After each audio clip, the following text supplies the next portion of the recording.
Welcome. Thank you so much for joining us here today to talk about the Target 4 North America trial. I'm Celina Yong, an associate editor at JACC, and I am thrilled to be joined today by Dr. Bobby Ye, who is from the Beth Israel Deaconess Medical Center, Harvard Medical School, and the Richard and Susan Smith Center for Outcomes Research. Welcome, Bobby. Thanks for having me, Celina.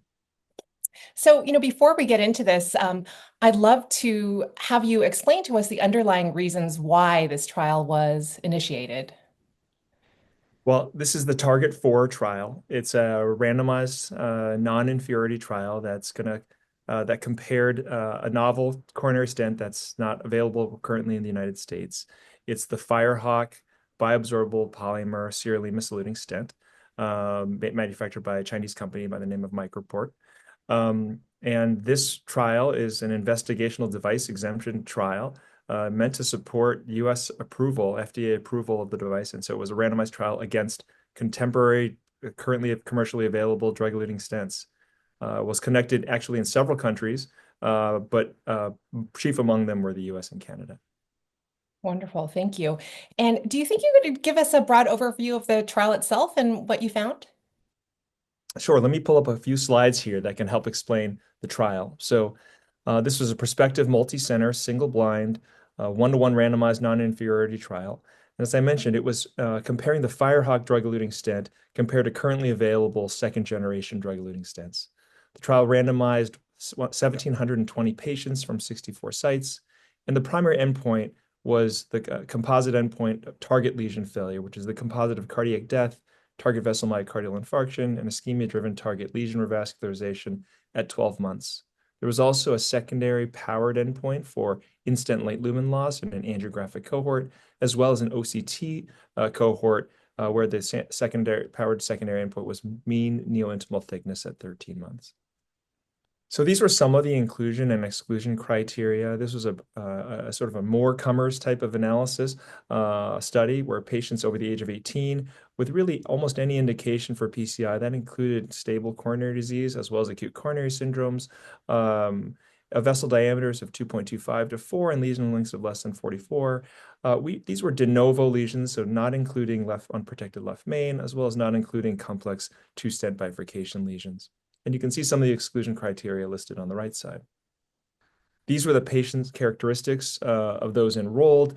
You can see a very typical, I would say, PCI population that we see here in the United States with a mix of acute coronary syndromes and stable chronic coronary syndrome patients. There were not that many ST elevation MI patients, I should say, and in order to enroll as an ST elevation MI, one must have been stabilized for at least 24 hours at that time. Quarter of these patients were diabetic, and you can see the lesion sort of complexity as listed there to the right side. These were the primary results of the trial. The primary endpoint of target lesion failure at 12 months, 3.4% in the Firehawk group, 3.3% in the control group. And this was a highly significant non-inferiority p-value, no difference between these groups. If you break down the components of this, you can see here again, just illustrated here in binomial proportions, but it was really powered for non-inferiority, which was met, highly significant there. And there was really no significant differences in any of the components or no signal for a difference in the components either of these between these two comparator groups. Other important endpoints, of course, we're always concerned with a new stent about the possibility of stent thrombosis. And here, very reassuring that stent thrombosis was very low, 0.7% in both groups. And major adverse cardiovascular events, really, again, no difference between groups. Finally, the angiographic and the OCT sub cohorts here. You can see that in the angiographic cohort, actually, which is the limited sample of just over 100 patients, the Firehawk group actually had lower late lumen loss compared to second generation drug-eluting stents. Had a significant, highly significant non-inferiority p-value, but actually it was a significant superiority as well. Neointimal thickness on OCT, that subgroup was similar between groups as well. Thank you so much, Bobby, and congratulations on completing this important trial. One of the things that is not readily apparent from just reading the manuscript are the potential regulatory implications. And it's a big deal that this, if approved by the FDA, this would be the first Chinese-made stent available in the United States. Is that correct? That's right. It's the first investigational device exemption study for a coronary stent sponsored by a Chinese manufacturer. This study is widely available. In fact, it I think is a leading stent available right now in China and also available. It's been CE marked in Europe. But as of now, we don't have a stent in the United States. We don't have many with international manufacturers, and this would be the first with a Chinese manufacturer. Turns out that the stent industry in China, for several different reasons, has really exploded, I would say, over the past 5 years with remarkable growth there, in part because of some policies that the government put into place to reduce stent prices there. And at these volumes, there are implications for, it'd be interesting when the FDA looks at this trial and the results of it. It would represent the first stent, if approved, that would be commercially available from a Chinese manufacturer here. Thank you. That's a big deal. Do you think you could talk a little bit about whether you think drug dose and bioresorbability of the polymer really matter? It's a great question. I would say that certainly that's the hypothesis, right? I think that we know historically that polymer has been implicated, durable polymer had been implicated in potential inflammation, concerns about its association with stent thrombosis.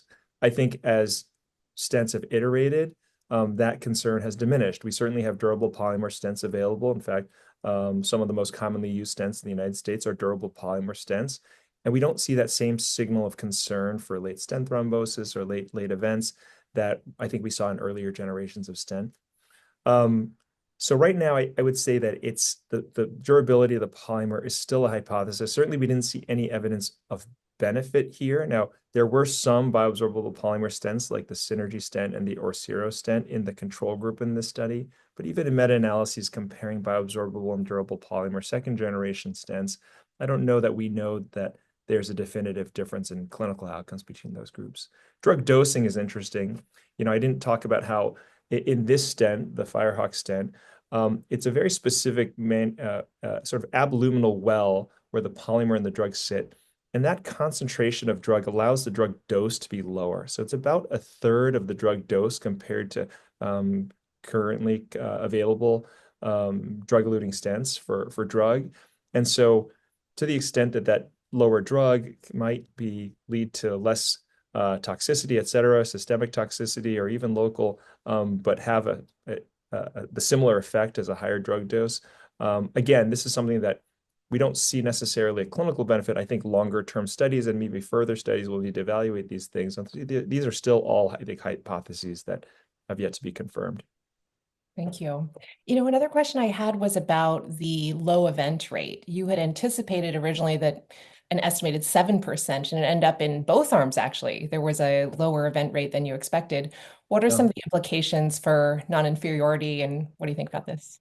This seems to happen quite commonly, if you look at the history of how we design trials. And, we design trials with historical data. We make our best estimates based on meta-analyses of what event rates might be, but the background therapies are improving. We're just getting better at treating patients, and event rates are going down and down. And so by the time a trial is conducted, often the event rates are lower.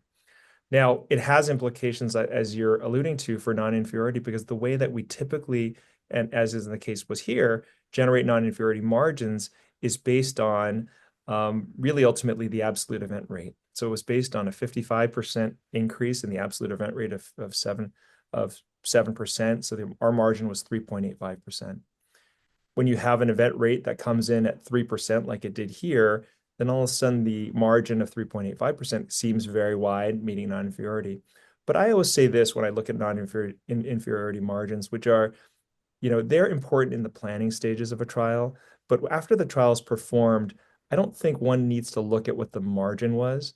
I think one should look at the confidence intervals of the effect estimate. And so if you look at this, then you become reassured. Certainly, I think if it just barely met non-inferiority at that threshold, I think one would still have to be concerned that do we really think this stent is as good as every other stent that's available now?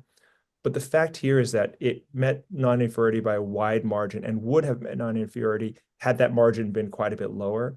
And so the best way to evaluate that, I think, is to look at the upper margin of the confidence interval, which here again shows that the Firehawk stent had very low event rates, even in the worst case scenario at the 95% upper limit confidence interval. Thank you.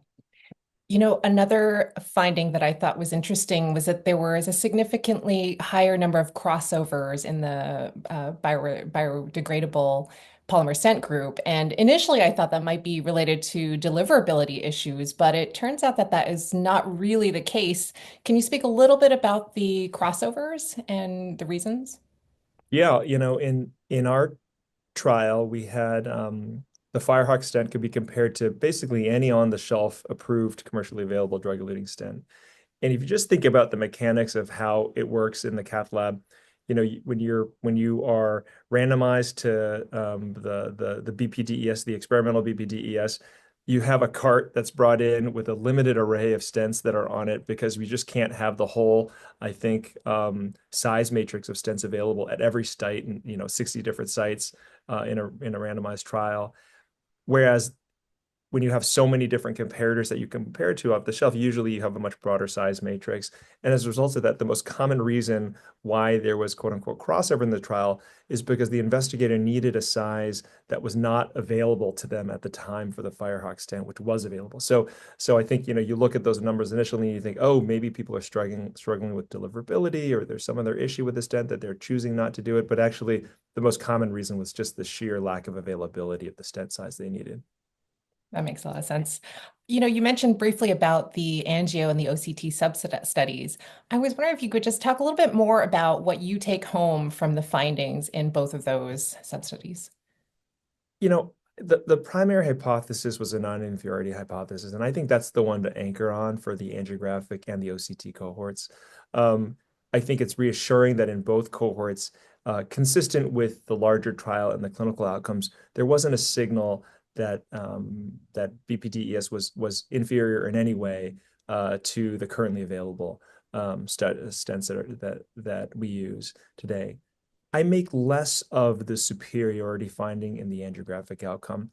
You'll find that we've downplayed that in the manuscript itself. And, when you have a much smaller sample size here in that cohort and you find something that may or may not be true, it didn't translate to a difference in outcomes. So I would say that that is something of interest. Certainly, it opened our eyes, it caught our attention. But do we anchor on there being less late lumen loss for this stent versus for other stents? I don't think we have a lot of confidence in that at this moment. Certainly, we need more data, and over time we can see whether or not that leads to a difference in long-term real patient-oriented outcomes, which is what I think ultimately is the importance of late lumen loss as an endpoint anyway. Thank you so much. Bobby, is there anything else you wanted to share with us? No, just really excited. It's really I did want to thank all the other co-investigators. So Dr. Marty Leon is the principal investigator and the steering committee chair. I'm one of the US PIs along with Shami Mahmood and as well and Olivier Bertrand and Manuel Barbado are also PIs in this trial. So really a great team effort, and just wanted to thank all of them as well as to thank you for letting me talk about the trial today. Thank you. Well, congratulations to you and your spectacular team of co-authors at JACC. We're thrilled to be able to publish this simultaneously with its presentation at TCT. And thanks so much for taking the time to talk with us today. And thanks most of all to our JACC readers for your interest and engagement in this important trial. Thank you.